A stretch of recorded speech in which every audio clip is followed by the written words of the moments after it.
Next ప్రశ్న చూడండి, ఇక్ష్వాకుల్ని తుదముట్టించినటువంటి పల్లవ రాజు ఎవరు అన్నాడు అంటే సింహవర్మ, విష్ణువర్ధనుడు, అశోకవర్ధనుడు, అస్థివర్మ అన్నాడు. అంటే ఇక చూడండి, ఇక్ష్వాకు రాజ్యాన్ని తుదముట్టించింది ఎవరు అని అంటే 300 సంవత్సరంలో, అంటే ఏడి 300 సంవత్సరంలో ఇక్ష్వాకు రాజ్యాన్ని పరిపాలన చేస్తున్న రాజు ఎవరయ్యా అంటే ఎవరు అంటే రుద్రపురుష దత్తుడనే రాజు పరిపాలన చేస్తుండు. అంటే లాస్ట్ రూలర్ ఆఫ్ ఇక్ష్వాక అంటే రుద్రపురుష దత్తుడు అంటారు. ఈ రుద్రపురుష దత్తుని ఓడించి ఇక్ష్వాక రాజ్యాన్ని పల్లవ రాజ్యంలో కలుపుకుంది ఎవరంటే సింహవర్మ. ఈయన ఎవరు? పల్లవ రాజు. నిజం చెప్పాలంటే ఈ పల్లవ వ్యక్తి అయినటువంటి సింహవర్మ ఇక్ష్వాకులకి సామంతుడిగా పనిచేస్తుండు. ఈయనకి బాధ వేసింది. ఏం బాధ అంటే ఈ చక్రవర్తులకి నేను ఎన్ని రోజులని సామంతుడిగా ఉండాలి అని చెప్పి అమాయకుడైనటువంటి రుద్రపురుష దత్తుని ఓడించి ఇక్ష్వాకు రాజ్యాన్ని తన పల్లవ రాజ్యంలో కలుపుకొని పరిపాలన చేసుకున్నాడు. అందుకని చూడండి, ఇప్పుడు 2 బిట్లు. ఇక్ష్వాకు రాజ్యానికి చివరి చక్రవర్తి అంటే రుద్రపురుష దత్తుడు అంటాం. ఇక్ష్వాకు రాజ్యాన్ని తుదముట్టించిన రాజవంశం అంటే ప్రాచీన పల్లవులు అంటాం. ప్రాచీన పల్లవుల్లో రాజు ఎవరయ్యా అంటే సింహవర్మ అంటాం. ఓకేనా? నెక్స్ట్ చూడండి, ఇక్ష్వాకులం కాలం నాటి అష్టభుజ స్వామి పుష్పభద్ర నారాయణ స్వామి దేవాలయాలు ఎక్కడ బయటపడ్డాయి అన్నాడు. ఓకే, ఎక్కడ బయలుపడ్డాయి అన్నాడు. ఇక్ష్వాకుల కాలం అష్టభుజ స్వామి పుష్పభద్ర దేవాలయాలు ఎక్కడ బయటపడ్డాయి అన్నాడు. అంటే నాగార్జున కొండ వద్దనే బయటపడ్డాయి. ఎందుకు? వాళ్ళు గుళ్ళు కట్టించిందే నాగార్జున కొండ, అందుకని నాగార్జున కొండ వద్దనే బయటపడ్డాయి.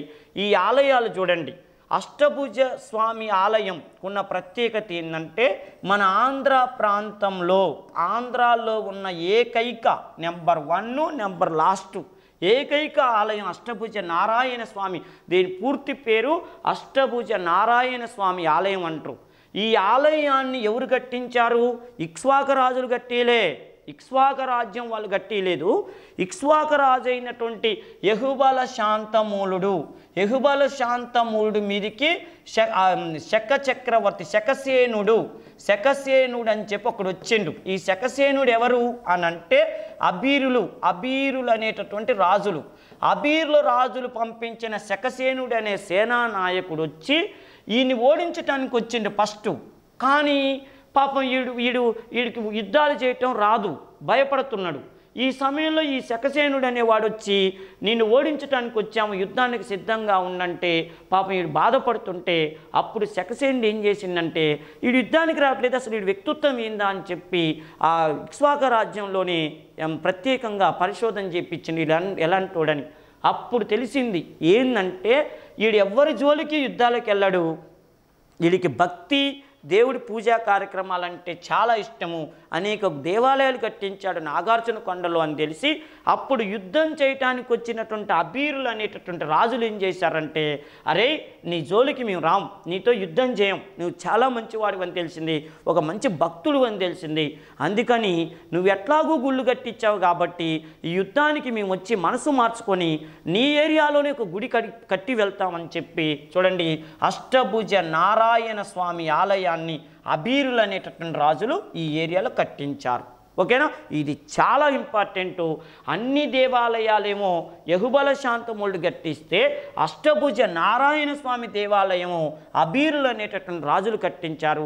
నేను మళ్ళీ చెప్తున్నా, శకసేనుడు అనేటటువంటి వాడి మీద యుద్ధానికి వచ్చి మనసు మార్చుకొని కట్టించిన ఆలయంగా అష్టభుజ నారాయణ స్వామి ఆలయాన్ని చెప్తారు.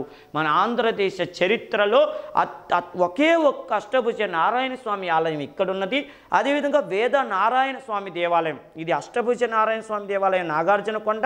వేద నారాయణ స్వామి దేవాలయం ఎక్కడుందంటే నాగులాపురం, తిరుపతి దగ్గర నాగులాపురం ఊర్లో శ్రీకృష్ణదేవరాయలు వాళ్ళ అమ్మ నాగాంబ పేరు మీద కట్టించిన ఆలయం నాగులాపురం ఊరు పేరు నాగులాపురం. ఆ నాగులాపురంలో ఈ వేద నారాయణ స్వామి ఆలయం ఉంది. అది మన ఆంధ్రదేశంలో ఉన్న ఒకే ఒక్క వేద నారాయణ స్వామి టెంపుల్ ఎక్కడుంది? తిరుపతి దగ్గర ఉన్నటువంటి నాగులాపురాన్ని ఎవరు నిర్మించారు? శ్రీకృష్ణదేవరాయలు వాళ్ళ అమ్మగారి పేరు నాగాంబ పేరు మీద నాగులాపురం అనే పట్టణాన్ని నిర్మించాడు. భారతదేశానికి వచ్చిన విదేశీ యాత్రికులు, ముఖ్యంగా శ్రీకృష్ణదేవరాయల కాలంలో వచ్చిన డామింగో ఫేస్ అనేటటువంటి వాడు నాగులాపురం గొప్పతనాన్ని, అక్కడ జరిగే వర్తక వ్యాపారాల గురించి కూడా గొప్పగా రాశాడు. అంత అద్భుతమైన పట్టణం ఆ పట్టణం. అక్కడ ఉన్నటువంటిది శ్రీ వేదనారాయణ స్వామి దేవాలయం. ఓకేనమ్మా. ఇక చూడండి, పుష్పభద్ర స్వామి ఈయన గట్టించాడు. యహుబల శాంతముడు ఒక పుష్పభద్ర స్వామి ఆలయమే కాదు, నొడిగేశ్వరాలయాన్ని కట్టించాడు. తర్వాత చూడండి, నవగ్రహ ఆలయాన్ని కట్టించాడు, కుబేర ఆలయం కట్టించాడు.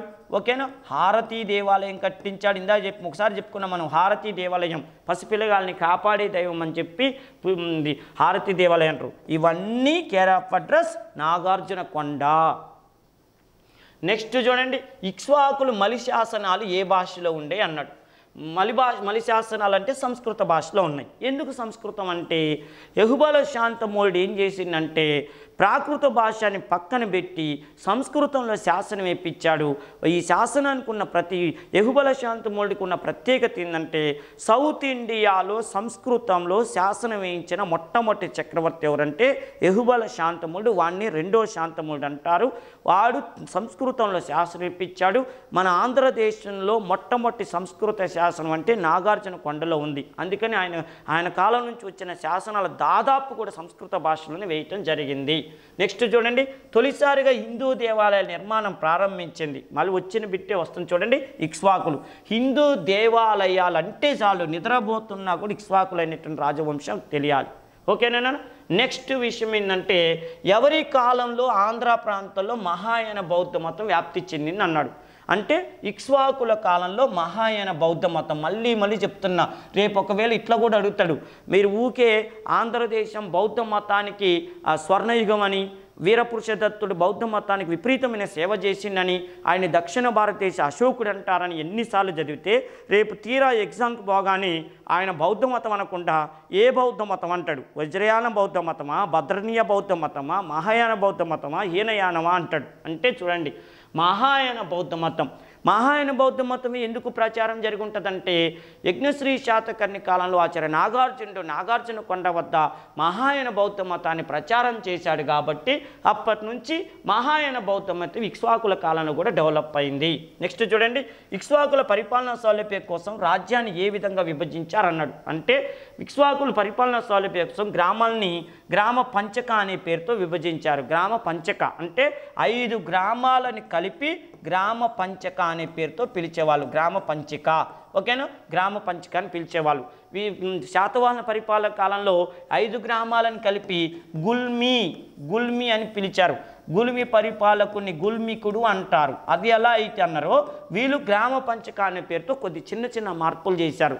వీళ్ళు శాతవాహనుల పరిపాలనా విధాన్ని ఎంత కాపీ కొట్టినా కూడా అక్కడక్కడ వీళ్ళ యొక్క మార్పు చూపించాలని చెప్పి కొన్ని పదాలకు పేర్లు మార్చారు. వాటిల్లో ఒకటి ఈ గ్రామ పంచక. నెక్స్ట్ చూడండి, జగ్గయ్యపేటలో బయలుపడిన మాంధాత శిల్పం వలన తెలిపే అంశం ఏది అన్నాడు. జగ్గయ్యపేటలో మాంధాత శిల్పం ప్రతి గ్రూప్ 2 ఎగ్జామ్లో ఇక్ష్వాకుల పాఠం అనగానే ఖచ్చితంగా కనపడేటటువంటి బిట్ ఏంటంటే మాంధాత శిల్పం. అసలు మాంధాత శిల్పం అంటే ఏంటంటే చూడండి, చక్రవర్తి భావనకు సంబంధించి అంటే చక్రవర్తి పోలికలు కలిగినటువంటి శిల్పం ఒకటి నాగార్జున కొండలో ఎక్కడ జగ్గయ్యపేటలో బయటపడింది. చక్రవర్తి పోలికలు ఉన్న శిల్పం ఒకటి జగ్గయ్యపేటలో బయటపడింది. ఆ శిల్పం పేరే మాంధాత శిల్పం అంటారు. ఇంతకీ ఆ చక్రవర్తి ఎవరు అనంటే వీరపురుష దత్తుడికి సంబంధించినటువంటి శిల్పం ఒకటి మనకి జగ్గయ్యపేటలో లభించింది.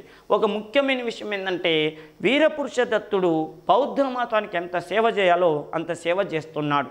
ఆ సమయంలో హిందూ మతం వాళ్ళకను బౌద్ధ మతం వాళ్ళకి ఒక పట్టణం విషయం మీద గొడవైంది.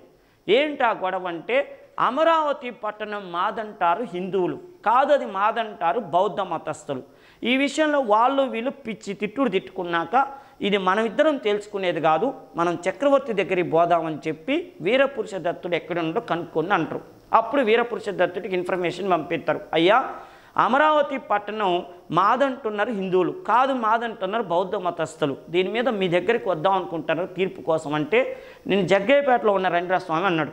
అప్పుడు జగ్గయ్యపేటకి వెళ్తే అక్కడ పరిస్థితి ఏంటంటే, హిందూ మతం వాళ్ళు తమకు అనుకూలంగా చెప్పుకోరు. ఏమని, అమరావతి మాదేనండి, మా అమరేంద్రుడు అంటే ఇంద్రుడు పరిపాలన చేసిన పట్టణం కాబట్టి అమరావతి మాదే పురాణాల కాలం నుంచి అమరేంద్రపురి అంటున్నారు.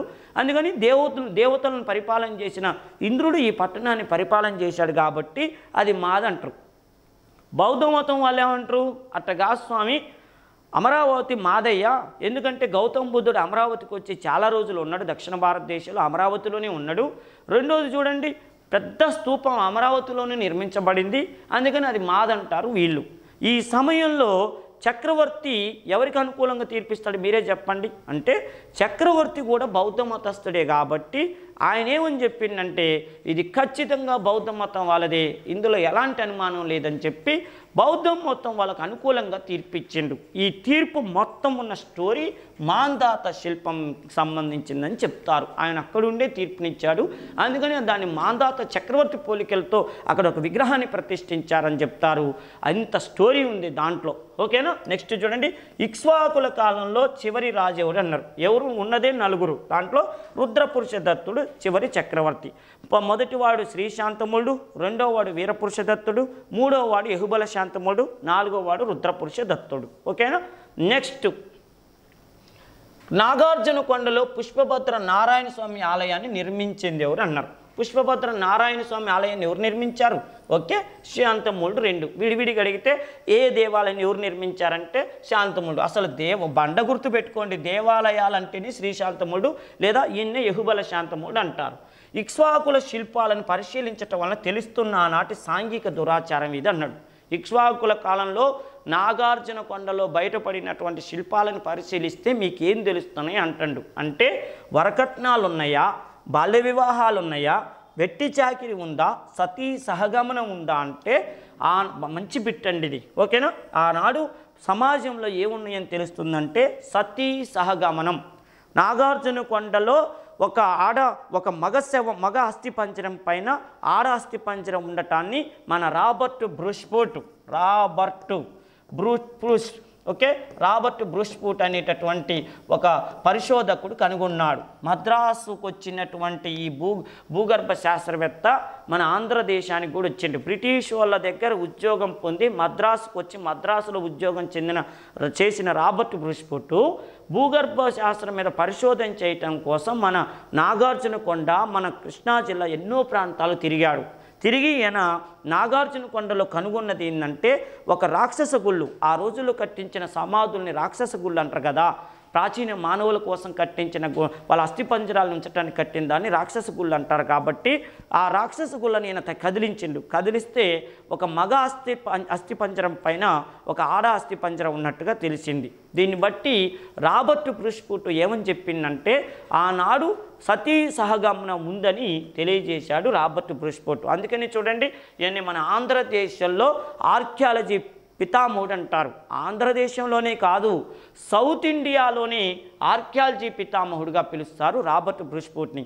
అదే ఉత్తర భారతదేశంలో అయితే అలెగ్జాండర్ కన్నింగ్ హోమ్ని ఉత్తర భారతదేశంలో ఆర్కియాలజీ పితామహుడు, the first director general of ASI archaeological survey of India అంటారు. అదే సౌత్ ఇండియా అయితేనేమో రాబర్ట్ బ్రూస్ఫూట్కి చెందింది. మళ్ళీ చెప్తున్నా, ఆంధ్రదేశంలో రాక్షస గుళ్ళ పైన ప్రాచీన మానవుని అవశేషాల మీద పరిశోధన చేసిన ఫస్ట్ పర్సన్ అంటే రాబర్ట్ బ్రూస్ఫూట్. ఈయన సతీ సహగమనం ఉందని కనుక్కున్నాడు. ఇంకొక చిన్న విషయం ఏంటంటే, ఇక్కడ ఈయన కనుగొన్న దాంట్లో చరిత్రకారులు భిన్నాభిప్రాయాలు వ్యక్తం చేస్తారు. ఏంటంటే నిజంగా ఆనాడు సతీ సహగమనం ఉందా, లేకపోతే ఇంకేదన్నా మగ అస్థిపంజరం పైన ఆడ అస్థిపంజరం ఉందంటే మరి భర్త చనిపోతే భార్యను కూడా చిత్తులో పెట్టి చంపేశారా, లేకపోతే ఏమైనా అక్రమ సంబంధం పెట్టుకుంటే వాళ్ళిద్దరిని కాల్చిపడేశారా, ఇది ఒక పెద్ద డైలమాలో ఉందని చెప్పి చరిత్రకారులు భిన్నాభిప్రాయాలు వ్యక్తం చేశారు. ఇది సతీ సహగమనమే ఎందుకు అనుకోవాలి? వాళ్ళిద్దరూ ఏదైనా ఎక్స్ట్రాలు చేస్తుంటే వాళ్ళిద్దరిని ఆచారాలకు వ్యతిరేకంగా వ్యవహరిస్తున్నారని చెప్పి ఇద్దరిని కాల్చిపడేసి ఒక సమాధిలో పూడ్చిపెట్టుంటారేమో. అందుకని మగ అస్థిపంజరం పైన ఆడ అస్థిపంజరం ఉందని కొంతమంది చరిత్రకారులు భిన్నాభిప్రాయాలు వ్యక్తం చేసిన రాబర్ట్ బ్రూస్ఫూట్ మాత్రం ఆ రోజుల్లో సతీ సహగమనం ఉందనిగా నిరూపించాడు. ఓకేనమ్మా. Welcome to Harshith institute. ఒక చిన్న నోటిఫికేషన్తో మీ ముందుకు రావడం అనేది జరిగిందండి.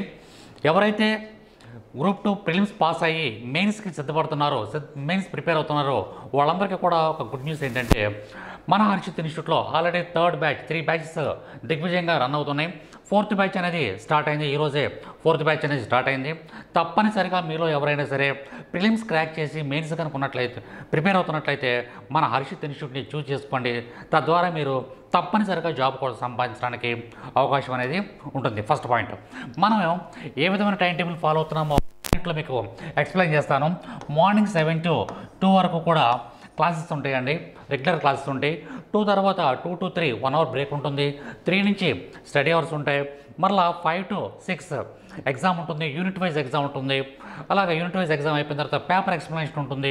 అయిపోయిన తర్వాత నైట్ 10 o'clock వరకు స్టడీ అవర్స్ ఉంటాయండి. ఇటువంటి సిస్టమేటిక్ టైం టేబుల్ని ఆంధ్రప్రదేశ్లో ఉన్నటువంటి ఏ ఇన్స్టిట్యూట్ కూడా ఫాలో అవ్వట్లేదేమో అనిపిస్తుంది. కాబట్టి తప్పనిసరిగా మన ఇన్స్టిట్యూట్ని మీరు చూస్ చేసుకోండి. నెక్స్ట్ ఇక మనకి సిలబస్ విషయంగా వచ్చేటప్పటికి మీరు చేయవలసిన ప్రధానమైనటువంటి అంశం ఏంటంటే ఒక ఏపీఎస్టీని పక్కన పెట్టి మిగిలినటువంటి వాటిలో ఏపీఎస్టీ చదవండి. దానికి కరెంట్ యాడ్ చేయవలసినటువంటి అవసరం ఉండదు. కానీ అదేవిధంగా మనకు పాలిటీ కానీ, AP economy, Indian economy, science and technology వీటికి తప్పనిసరిగా కరెంటు యాడ్ చేయడానికి, that means current polity, current economy, current science and technology వీటిని గత 1 సంవత్సరం నుంచి జరుగుతున్న అంశాలన్నింటినీ కూడా క్రోడీకరించి చదివినట్లయితేనే మనం సక్సెస్ అవుతాము. ఈ విషయాలన్నీ కూడా మన స్టాఫ్, మనకున్నటువంటి ఫ్యాకల్టీ అందరూ కూడా అద్భుతంగా ఎక్స్ప్లెయిన్ చేయడం జరుగుతుంది. చాలా సిస్టమేటిక్గా రన్ చేస్తున్నాము ఇన్స్టిట్యూట్ని. చాలా సిస్టమేటిక్ క్లాసెస్ ఉన్నాయి మన దగ్గర. కాబట్టి మీరు ఈ 4th బ్యాచ్లో ఎవరైతే జాయిన్ అవ్వాలనుకుంటున్నారో తప్పనిసరిగా మన హర్షిత్ ఇన్స్టిట్యూట్ని చూస్ చేసుకోండి. Thank you very much. All the best. Friends, మా ఎంకరేజ్మెంట్ కోసం మన హర్షిత్ ఇన్స్టిట్యూట్ యూట్యూబ్ ఛానల్ని సబ్స్క్రైబ్ చేసుకోండి, లైక్ చేయండి, అలానే షేర్ చేయండి.